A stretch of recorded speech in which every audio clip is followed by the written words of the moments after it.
现在对于加拿大，他是直接讲35%啦啊！如果你反抗的话，你报复多少，我就再加多少，再加到35以上。加拿大总理卡尼呢，这一回蛮务实的，他没有讲太多情绪性的话眼，他说呢，他要努力的直到8月1号，也就是川普他先前讲出的最后期限。但是呢，这一次态度很强硬的叫巴西总统鲁拉，原因是因为巴西被课了50%，而且这个理由呢，是因为他去追杀那个前总统，所以呢，他现在就直接放话啦，说反正我们如果收到就是退。收到什么我就退什么，关税通知信我全部退回，因为我要告诉川普，我没有你我也能活。好，巴西这样子的一个讲法，很多人在质疑他真的做得到做不到。先给大家一个比较基本的概念哈，就是在去年，其实呢，巴西它跟美国之间的进出口贸易，人家巴西是逆差，它不是顺差啊，你美国其实有小赚一点点啊，大概是68亿美元的顺差，的逆差。所以你美国其实有赚钱，那个部分呢是巴西，它其实是一个内循环比较大的一个国家。另外呢，他们除了2亿人之外，还有就是你美国在吃的汉堡里面用的牛肉，别忘了你去年可是同期增加了1倍多啊！今年前5个月都从我这边进口牛肉，因为你们自己内部的牛肉产销出现了一点问题，而且这个量是占你总进口量的21%。另一个部分是你美国人不喜欢咖啡吗？那咖啡告诉你，巴西呢？基本上也提供了你1/3的量，还有你们很喜欢喝的那个柳橙汁，对吧？啊，现在你们本土也因为那个柳橙的问题，所以现在呢有1半以上都是来自于我们巴西，所以他现在就想问啊，你要对我加50%，我也不是很在意，因为最后贵到的很有可能就是你们自己人。而现在 BBC 的分析是，你现在这样子高高的举起要打人，小心啊，人家可能会复制了加拿大还有澳洲选举，那会激起一种叫做反川普的情绪。那这样的话，反而其实呢，对于巴西鲁拉来说，好像政治来盘算上面也没比较差。更何况啦，你现在不是只有对巴西这么狠嘛，哈，整个东协其实大家也都是哀哀叫，原因是你也是对人家高高举起，都是克20%以上。那美国现在呢就讲了，东协有没有可能倒向中国？这一回在他们的外长会议 ，Rubio 是有去的，国务卿去就是安抚啊，没事啦，哈，未来税率会更加优惠，我们一定会比其他地区给予东协最好的待遇。可问题是在这个会场，另一个王毅就喊话了，他强调大家要一起合作中方，原因是中方才是可信赖的稳定力量。这个时候讲这一句话，当然还要有一点实质上面的表示。现在传出了说路透社的报道里面呢，有特别强调东协想要让中国、美国、英国、俄罗斯、法国等等大家一起来签，就是在东南亚的无核武条约。中方马上出来说，在这个部分呢，我们其实是愿意率先签署条约议定书，甚至呢，他也对于轮值国这个马来西亚释出善意，要即将给他们免签证协定，7月17号生效，而且不是单方哦，是两边相互的。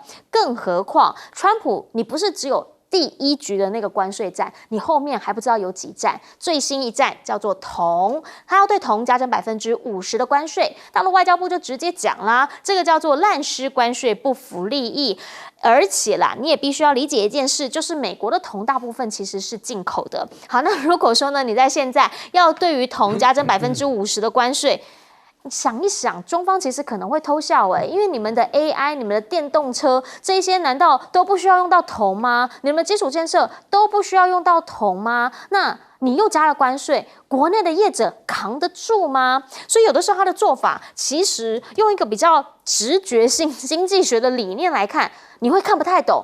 比如说，我们想请教一下赖老师了，跟加拿大彼此之间，当然从他上任之后就一直有一些问题，但也换了个卡尼，他也说他很敬重他，但他对他加征35%的关税，而且你报复我就再加。川普其实还是要等你来跟我妥协协议了。这是玩的第2次，一模一样。第1次是在4月2号，你还记不记得他拿的那个板？对，就拿这样子，哇，很得意的那边念，说对谁谁，台湾都对不对克3多就这样念完了以后，然后就说，我告诉你哦，4月9号开始克，那是4月2号的时候，所以给你1个礼拜的时间，你1个礼拜来跟我把协议谈好。结果大家一看1个礼拜，那怎么谈啊？那么多国家是。然后他说已经有90几个国家要准备跟我签了，结果第2天改口了，说不是4月9号开始课了，因为太急了啊，所以就改到7月9号，这一延了3个月。然后就说啊，你看有90几个国家，甚至还有人吹到最后100多个国家准备都在那边排队要跟我课啊，跟我谈协议，然后还点名哇，很多国家都跪爬用跪的啊，用趴在地上爬的，包括赖清德们在内啊。我们看到有日本啊、韩国、越南啊，还有其他的啊，都在那边，好像要急急忙忙的要跟这个美国来谈协议。可是就在那个时候，中国大陆就说：“哦，你对我课啊，那我也对你课。你课25的钢铝，课25的汽车，我就对你相对来课。你给我课10%的基础关税，我就对你课。”哇，川普一看恼羞成怒了，就是你中国大陆怎么敢跟我叫板呢？马上再回扣，中国大陆马上再回课，就两边一直加到最后125的时候，大陆说125已经是脱离常轨了，不跟你玩了，就是125。然后川普还说我加到140，后来说到285，大家都在笑。川普一看说好像已经变成小孩子一样，就说退回到100这个45这样的一个关税。最后发生什么事？观众朋友，川普就说我们来开一个日内瓦协议好了然后中国大陆就说可以啊，你飞过来，因为其实日内瓦是中国定的，因为中国大陆刚好何立峰要到日内瓦去，就叫你美国过来，美国人佩森特就这样子乖乖的坐了飞机到日内瓦，谈出来了，彼此之间降到10%。这个时候全世界往后等了，大家都不再往前爬了只有一个例外了还在爬在那个地方，昨天坐飞机回来的那个其他的都已经退回来了，都往后退了。好，7月9号到了，几乎没有协议签出来其实英国也没有签协议，英国那严格上来讲就有框架而已，不是协议。越南也没有签协议，那也是框架而已。那跟大陆来讲是暂时休兵，都是框架。好，那7月9号到了，你课还是不课？不敢课，没走，所以川普就玩第2次了这次改用即兴的宣布的，然后什么时候课？8月1号，观众朋友，8月1号。他就在等大家来跟他排队，来跟他谈协议。可是现在巴西已经跟中国大陆一样了，跳出来了，你课多少就给你课多少。是，石破茂也硬起来了，然后加拿大也硬起来了。那我问你，如果越来越多国家都跟着这个中国、巴西、加拿大、日本这样走，都不跟他签协议，你说8月1号川普课不课？不敢课，那就又再往后延了。大家就在赌了嘛。是我们想请教一下董哥最主要原因是因为现在呢，他好像会抓一些特定的国家，但是呢，他还是讲没关系你可以谈，我等你来跟我谈，但你别想反抗你反抗我就再打。没有错大家看今天公布的就是加拿大，加拿大是他的血盟弟兄五眼联盟跟他最近的，然后把他25变35。是，那当然加拿大是。从川普上任的第1天就被针对了，针对你加拿大，然后针对你墨西哥，那这2个国家一南一北刚好跟美国衔接，所以川普他什么都有名堂但是跟川普打交道最简单的方式就是不要跟他打交道，他讲什么他不会守信的嘛，你跟他签约你遵守了，他不遵守你永远吃亏，你跟他打也打不过他，所以这种人就是你尽量要有这样。我刚刚讲的这种心态，因为这个人是以没有信用然后大家都知道，然后他又沾沾自喜。我觉得其实现在全世界都在观察啦，反正你讲这些东西，到底最后会怎么样？因为你不是有信用的人。好，那我们可以看到，现在终于你从南美洲出来了一个鲁拉的巴西总统，就说我跟你对抗到底因为川普。为什么要对？现在已经发布3波了，巴西是最多50%。为什么要对他？因为川普有一个叫巴西川普的波索纳洛，这个是号称巴西川普的前任总统，他在任内贪赃枉法。那鲁拉是重新又回来当总统的。鲁拉卸任以后被抓去坐牢他是一个主教，那他现在又回来了，他因为你前面这个号称巴西川普了，波索洛纳，你有那么多的案子，所以他就开始，看到他检察官就开始去追查了，追查以后就惹毛了川普，你怎么可以办他？这是人家国内的事啊，你就可以看到美国多么恶劣，多么下流啊，别国家的司法他都要干涉。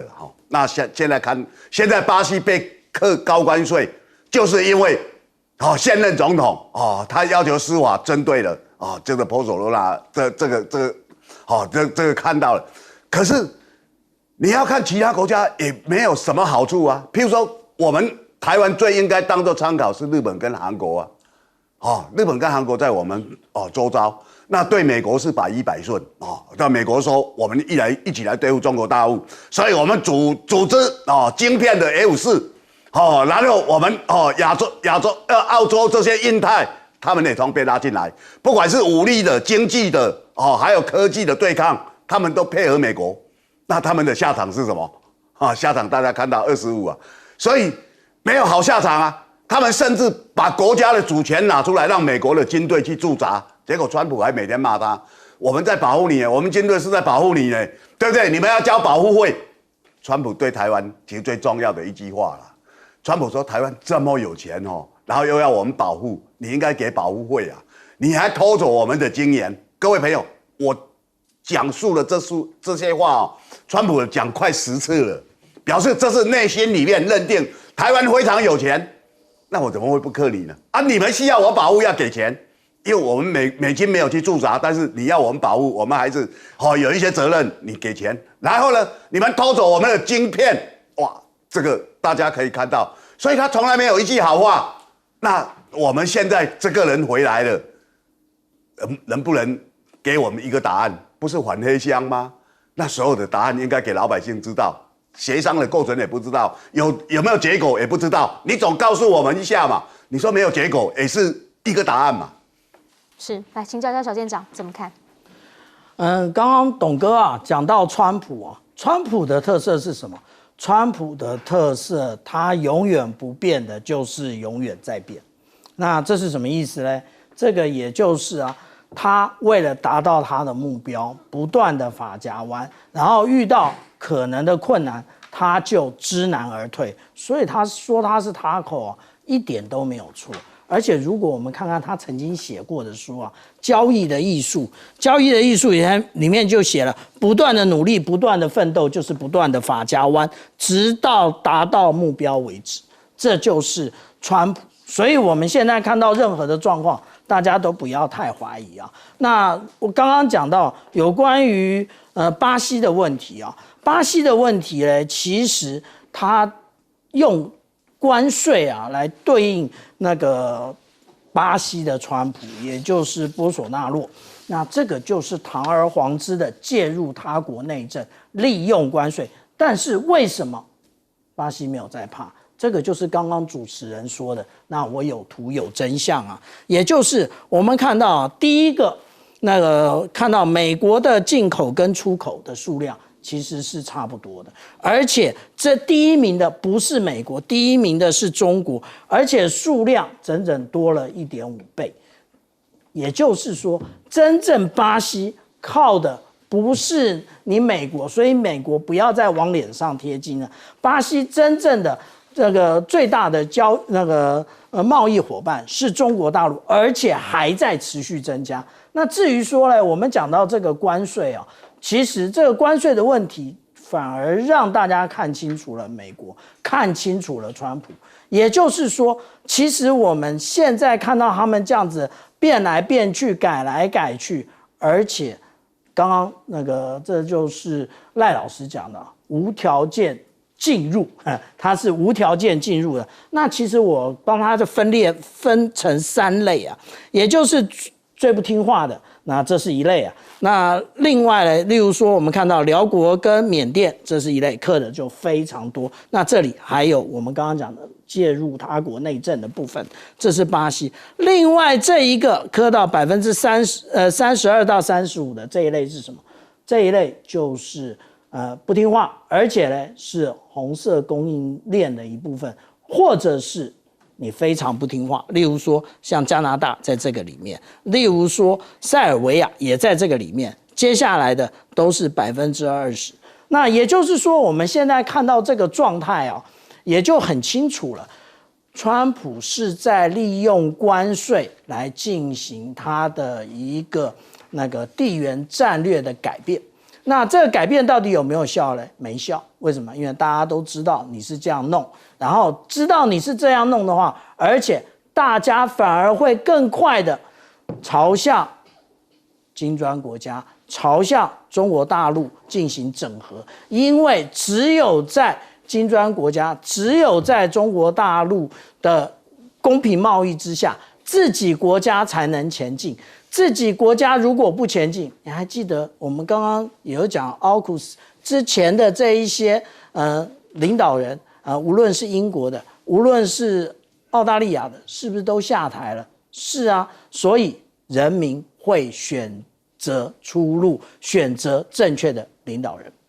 好，我们也来看看哈，在目前为止呢，其实网络上面有一些最新的消息。今天下午中方这边他们发表了一个这个外交部的例行记者会啊，结果呢后来就发现了有人提问啊，外国媒体呢提问他们问什么？他们说，路透社有报道说呢，在韩国这边去谈判的官员，这一位是他们的产业部这里的官员，叫做张成吉。他怎么讲的？他特别提到说，美国在跟他们谈判的时候呢，还有讲如果我们要在造船业彼此合作很好，可以，但是问题来了，我们必须要先配合，我们以共同采取条件措施来遏制中方，才可以作为我们双边造船业合作的先决条件。就这么一件事情，大家去问中方了，那你怎么看？然后他们两个人谈说，你不配合我，一起配合对付中国，那我就不跟他们合作造船。那中方这边毛宁的回应呢，则是说了，一向以来他们都赞同各方对话的方式来解决分歧啦，但是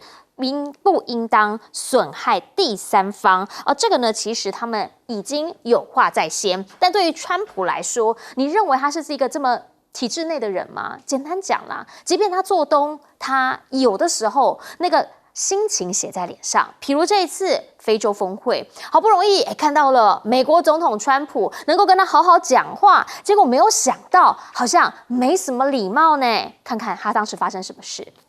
Resources in our sea waters, so lots of fishing and whatnot. I don't want to spend too much time on this.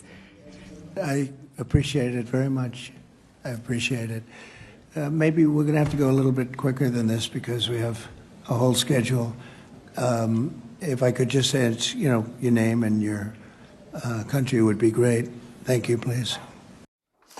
意思是说人家话太多了吗？这样子在一个外交场合、国际场合，大家都是总统，适合吗？但是对于川普来说，他见你这5个国家，你们应该是莫大荣幸啊。可是呢，是包括昨天他就问人家说，你们请问在哪里受的教育，让非洲人很生气，说现在是怎样，还当我们都是没上过学的乡下人吗？甚或啦，他在会议上面讲，我们可是比中国还要更善待你们非洲。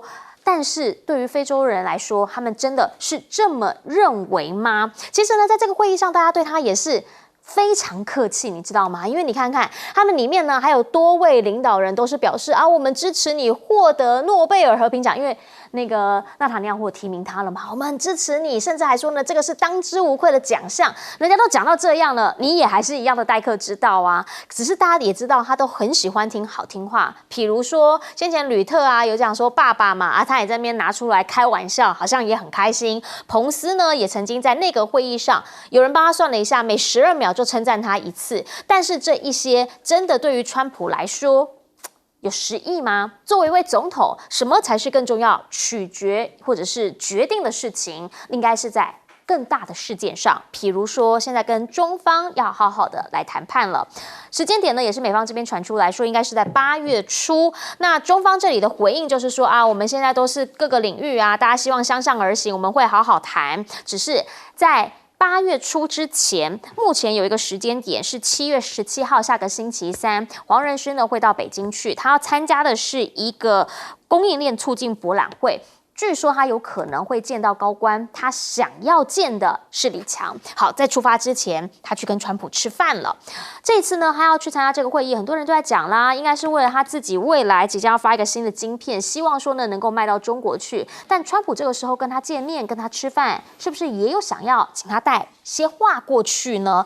这个有没有可能性呢？美中之间现在的对话或者是桥梁，看起来是在民间。好，因为呢又有网红要去了。来，甲亢哥之后，这位吴宇哥说，现在呢也要到中方去拍片，而且呢已经入驻了中国的社群媒体。他是他自己讲自己很喜欢李小龙，还看了哪吒。好，他的人数平台粉丝人数是2.59亿。另一位也是大咖 Mr. Beast， 好，野兽先生是全球第一网红，他的粉丝数是6亿。他今年第4季度呢，也要到中国去拍摄大型的挑战节目。他说要实现全球10亿粉丝的梦想，一批又一批。其实不是只有这些大粉红而已哦，包括了30万粉丝的年轻网红。最近在7月的时候，也去参加了一个中国全球青年影响力人士的交流计划。反正他们就是透过各种方式跟民间的交流没有断过，甚至呢这一波包括了从网红所带起的，在网络上你也看到了有很多年轻人开始尝试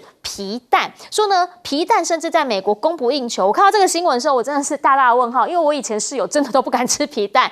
他们在讲啦，中方皮蛋呢在海外圈粉，还甚至开始讨论怎么样吃、怎么样做，有很多的门市也开始在卖皮蛋了。这个是不是某种层面上，在文化上面的交流，在民间上面的交流，反而比官方上面的交流更加顺畅？回过头就想请教一下赖老师，您怎么样来看？明明就是非洲峰会了啊，可是问题是好像没有把人家当客人。我觉得这个川普太失礼了哈，因为我们看到他们的这个会场里面非洲的5位领袖元首是排排坐好，然后川普坐在对面的正中间，然后他们的前面都有这个名牌，这个名牌上面一定是有他的名字，还有他的那个国家的国名在里面。川普连这个都不看连这个都不用功。你今天邀请了5位非洲的国家来的国家的元首来，你也应该要做点功课嘛。至少你的国务院跟白宫的幕僚长应该跟川普做一个很简单的简报，即使你很忙，他也应该要做个简报结果他来了以后，他要对方国，就是说你自己报自己的国名，然后报自己的名字，这样子我们比他简快，可以快一点。我后面行程还很忙很多，所以你们赶快报告完就好了。我觉得这个是很失礼的事情，更何况在对谈的时候对于一个母语是英语的一个国家的元首，还问人家说，你英文讲得很好，你到哪里学的你上过什么教育我觉得这个是很失礼，就好像假设我们今天有人假设了今天某一个国家人碰到这个川普就说，你的英文讲得很好，你有没有受过教育你在哪里读书的你为什么英文讲得那么好？当然我们都知道这个川普的英语讲得不好，因为他的英语基本上来讲，这个用的白话太多了，口语性太多，太不文雅了那我觉得川普的本身的英语造诣其实并不高，很明显，你看他写的那个英语都没办法用出优雅的语言来讲。那这个当然，这个川普自己的教育程度是如此，也没话讲但不管。不过我个人是这样觉得，就是说，他说我们美国对你非洲比中国对你非洲好，这个非洲人很难听得进去。为什么？第一个，他认为说你对我们的援助一直在减少；第二个，你还对我们课税，而中国大陆对我们非洲大部分都不课税都是自由贸易，然后基础的发展这么的多，而且贸易额一直在升高，到底谁对谁好？其实呢，他们心里面很明白的。所以我个人认为，川普讲的这些话，对方来讲听得反而更刺耳。我们先进广告，等等回来继续来说。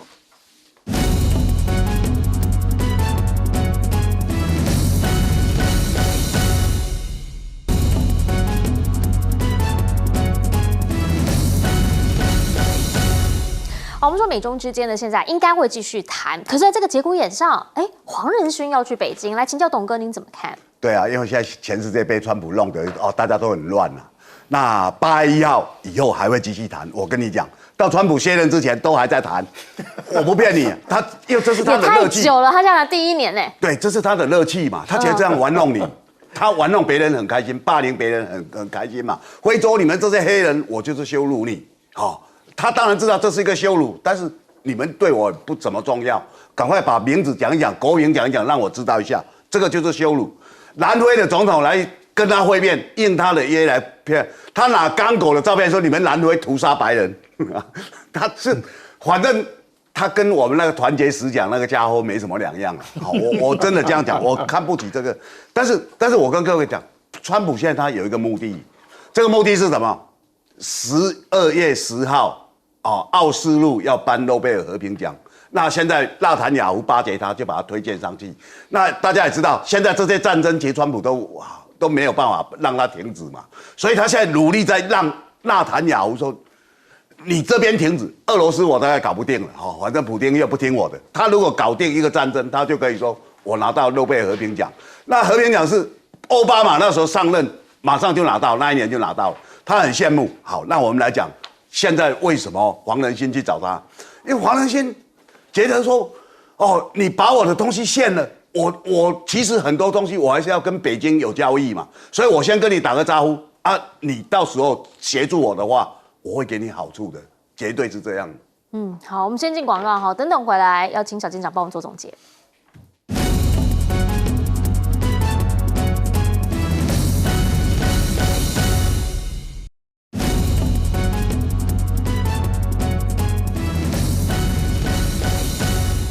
节目最后把时间交给小舰长。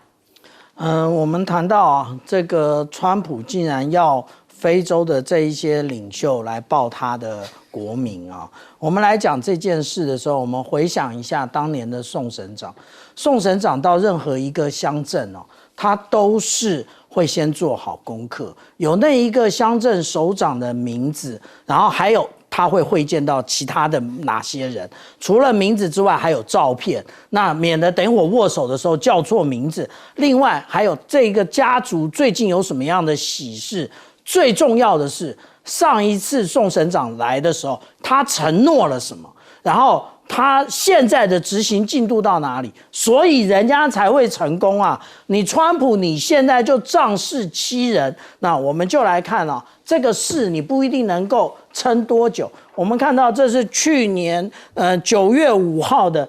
在这个北京所举办的中非合作论坛的会议，我们看这个习近平他手这样子打开，意思是大家请坐。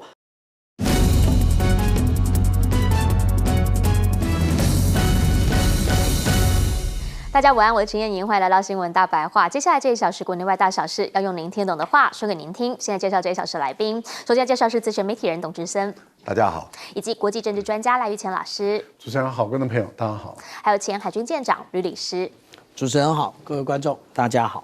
一开始先令来看到的是2万呐。2万什么？2万那个国家团结10奖啊，那也取消了哈。现在呢，7月12号，中南部因为灾情严重，所以总统说他要去勘灾，就取消了这个台中场。让我更2万的是啊，我本来以为第5奖取消，这个叫第5奖，没有，这个是第6奖。第6奖取消之后，会不会第7奖不知道讲什么？因为我还记得5奖是外交嘛，现在6奖呢是两岸啊，7奖呢不要再取消了，总统，这样子我们团结不起来，我们需要您来帮我们团结哈。网络上面大家说10奖只讲4奖，是配合40% 吗？哈，大家很多讲法都有啦，但是我们还是真心希望总统加油好吗？努力把它讲完。好，我们需要团结，特别是呢，在这个风灾的时刻，总统昨天到了云林，他是怎么讲的？他说：“哎呀，其实没有办法全品项补助啊，就赶快送件嘛，赶快送过来，我们也加速处理。甚至他还提到了无人机也可以来帮忙加速做农作的勘灾吗？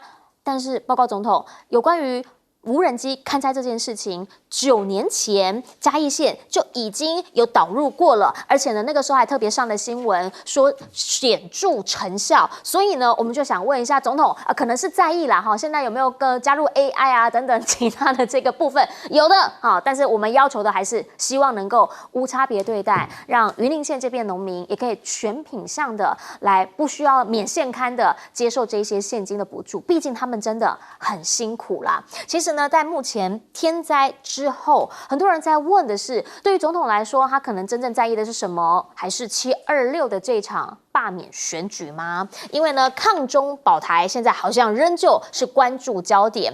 这一位钟明轩，好，钟明轩呢，现在上新闻的原因是因为他其实在直播里面有特别提到，那短短8秒钟，他说摄图日记也就是8囧他们的影片啦，说有从完整对话剪出最后一段8秒，他认为这8秒是掐头去尾的一个捏造，他导致他的工作莫名被取消，合作厂商不理解，他前经纪公司也要跟他提前解约。他说他那一阵子好几个礼拜不敢出门，甚至因此生病，每天在家哭。到底我们这个抗中保台到目前为止，真的能够帮我们守卫家园吗？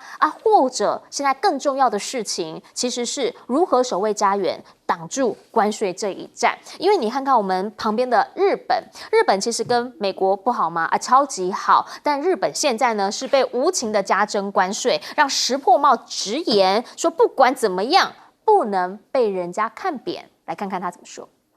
これは国益をかけた戦いです。舐められてたまるか。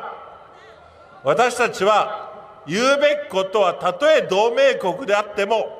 正々堂々言わなければならない。好，为什么这么生气？因为日本这一次不但是没减到税，甚至还被加了1%。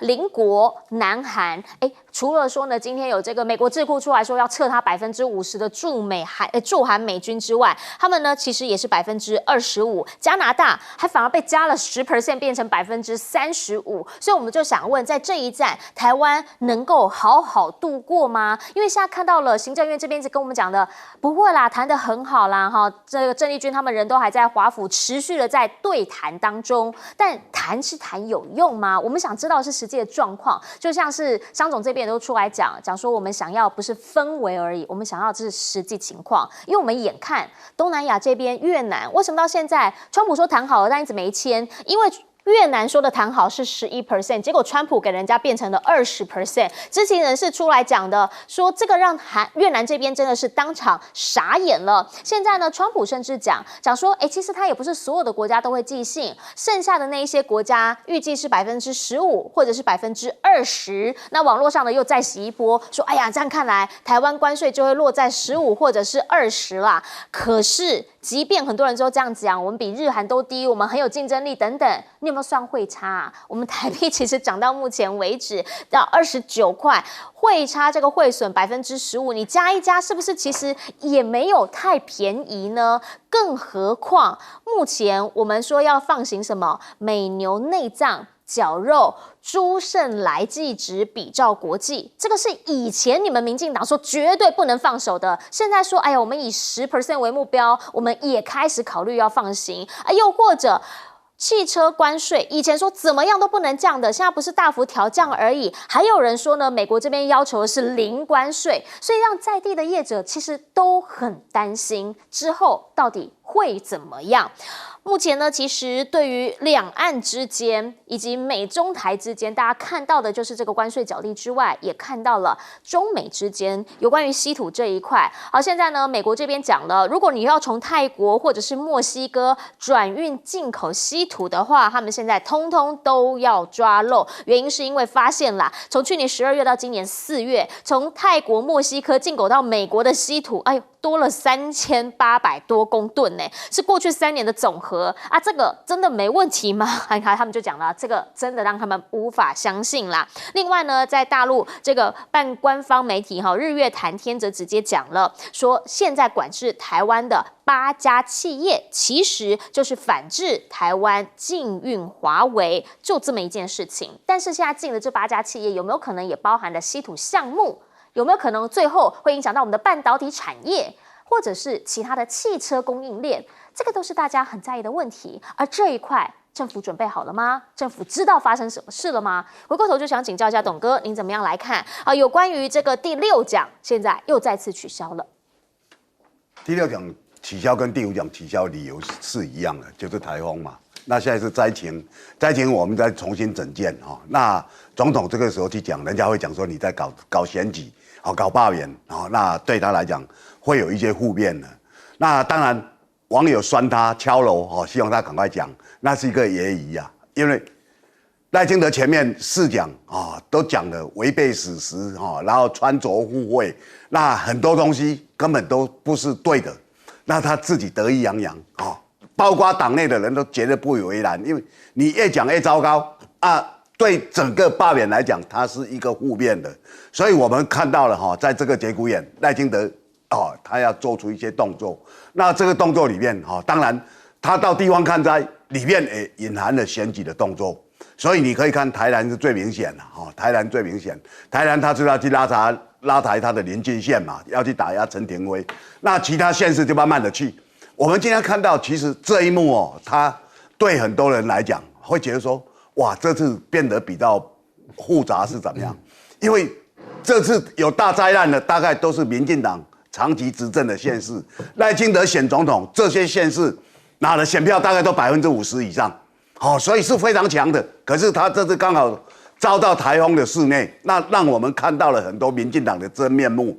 譬如说这几天在讨论的，大家才发现说，原来我们海上还有这么多光电板那从过去的渔温到农地，然后再到把整个山头砍掉，所有树都砍掉，为了放它的光电板，现在连海上也都是。那我们可以看到什么叫做包山包海，这就是民进党的状态啊。我觉得这一些对赖清德的罢免的选情来讲，它是有伤害的。因为大家看到这一幕就觉得说，今天怎么会变成这一副面貌？何况你还到处在停电，然后接下来要涨电价，那这些名目都让大家觉得说，对你的选情是没有好处的。我觉得在这种情况下，你可以看到就是说所有的人都明白赖清德现在的情况，他其实是没有非常好就因为他现在本来今年的重心是放在大罢免，那大罢免碰到这个大台风，碰到最近他们青鸟的一些偷袭行为，碰到了曹兴诚他们的一些做法，其实在现在来讲都不利，所以现在普遍上大家觉得说，看来这一次泛蓝大团结，然后历经现在反而好像有些情况不太对劲，对赖清德来讲他也是很焦虑啊。那他的大罢免，很多大佬好像也没有去挺他。过去很多民进党大佬啊，4大天王啊，现在在哪里？对不对？尤其跟李秀莲、陈水扁，或者那个看到了谢长廷这些人，都没有人有动作嘛。那更不用讲蔡英文才刚卸任呢。所以看到这些，就好像觉得说，整个社会上对于这样的人不以为然。不以为然在哪里？因为你领导的人是一个大家认为说争议性非常高的曹兴诚，那当这样的事情被扩大以后，再加上最近的司法检调，现在金华城每天都在找证人来对照，这个对照以后那大家可以看到，原来检察官他们可以这么无耻的去做一些骡子，去做一些简直是在偷改证人笔录的一些做法。所以到了最关键的时候，刚好我们看到了彭真生的太太跳楼自杀。各位朋友，1925，我们还是希望大家不要有对1925、1995，任何事情都能够讲得出来。对那大家看了这一幕就会觉得说，哇，这太震撼了，这个真是一个关键的地方，你知道吗？因为彭真生哭泣的整个崩溃说，你们检察官良心何在？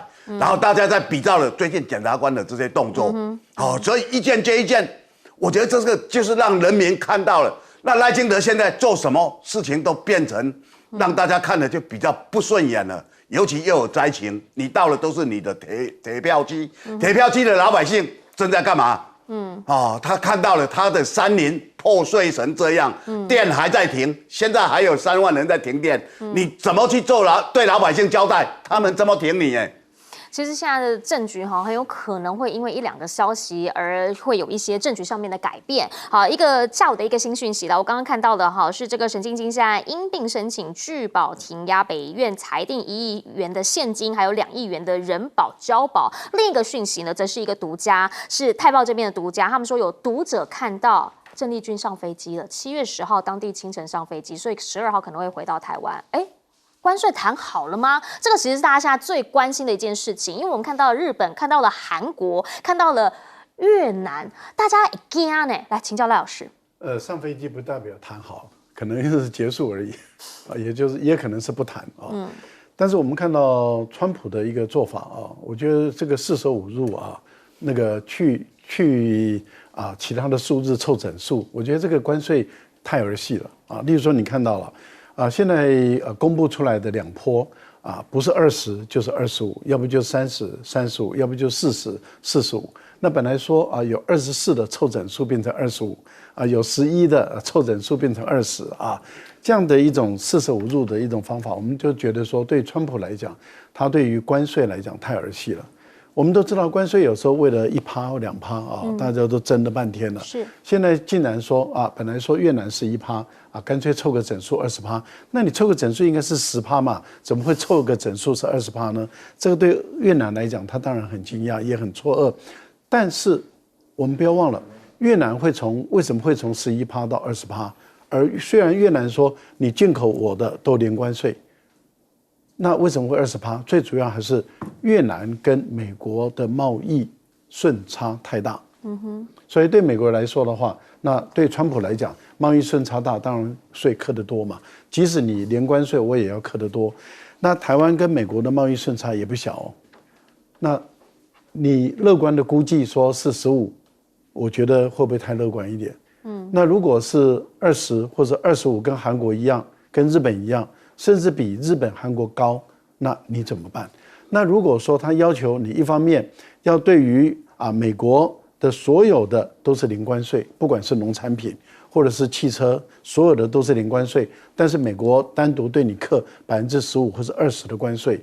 那刚刚您谈到的业者都说，我们的台币都已经升值了10%了。那再加上如果是20%的话，那就是30%嘞。那台湾的厂商怎么活下去？我觉得在这个部分里面，到目前为止这个赖清德没有透明化，没有告诉台湾的民众进度如何，政府的态度如何，我觉得这个是不负责任的。至少石破茂他们还会告诉这个日本民众这个他们的进度怎么样。例如说这一次谈判破裂回来，就是说谈判破裂。第6次谈判破裂，第7次谈判破裂，第8次谈判还是破裂。然后石破茂他的态度很明显的就是他没有办法接受美国单独的给日本施加这些关税，因为他不能再让了。过去让了半导体，过去让了日本的汇率，结果就是广场协议，结果造成日本衰败30-40年。如果现在农产品也让了，汽车也让了，那日本就再也没有办法翻身了。所以对石破茂来讲的话，这不只是今年的0.8%的 GDP 的往下降，而是明年、后年、大后年一直往下走的时候，因为这个关税长期以来都会按照我对你的关税这么的低，你对我的关税这么的高，然后他们算起来，未来10年它的 GDP 会下降3.7%。那这个对于日本来讲，它跟美国的贸易占整个总 GDP 会下降3.7%，等于是负成长。日本等于是越来越衰败而已。是，所以它底线它不能让。那问题就在于石破茂还跟人民做交代，但是赖清德到今天不跟我们的人民做交代，也不跟我们的厂商做交代。我们的所有的厂商内心里面七上八下的，股市一下子涨一下跌，都是根据消息来，消息面好就往上涨，消息面不好就往下跌。那如果最终这个结果出来了，是一塌糊涂，那我们的股市不是就跌得一塌糊涂？我觉得还是要跟人民做交代比较重要。最后我强调，我觉得赖清德取消第5奖、第6奖，表面上原因是台风了，其实大家都知道，内部里面他们的杂音已经越来越大了。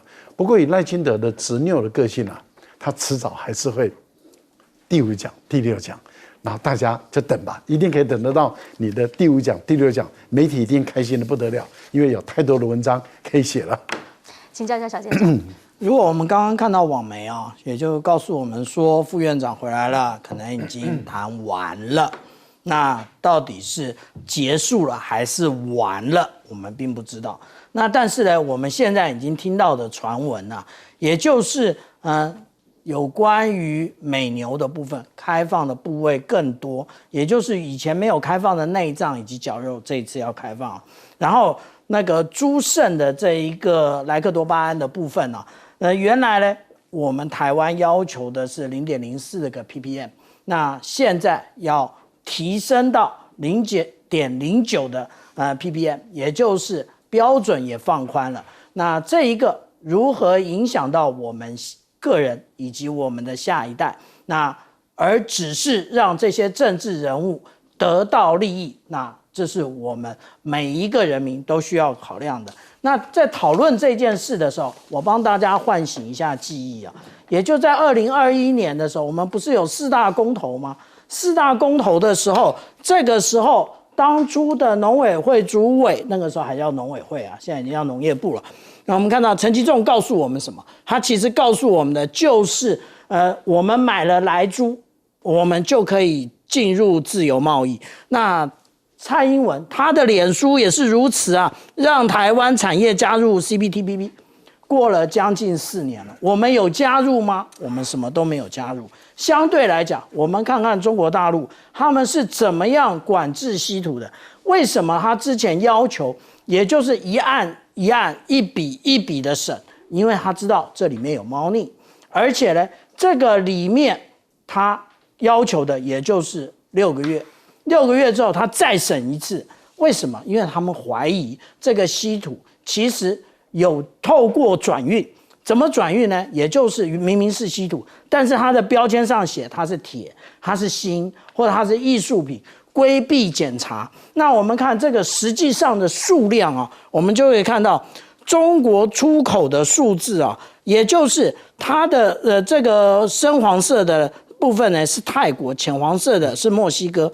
其实因为墨西哥在去年它的一个冶炼厂还没有完全的开工，所以它的数量是比较少的。可是我们今年看到这个数量大幅上升，那上升之后呢，我们看到相对的这一些我们讲的这只是一个 T 而已哦，它到底去哪了？那我们看到之前美国没有进这么多的 T， 为什么到了今年的时候整个马上的增加到这么多，到底增加多少啊？如果按照美国海关数据的统计的话，那今年就从去年12月到今年4月，美国从泰国跟墨西哥进口了3834吨的 T， 也就是过去3年的总和。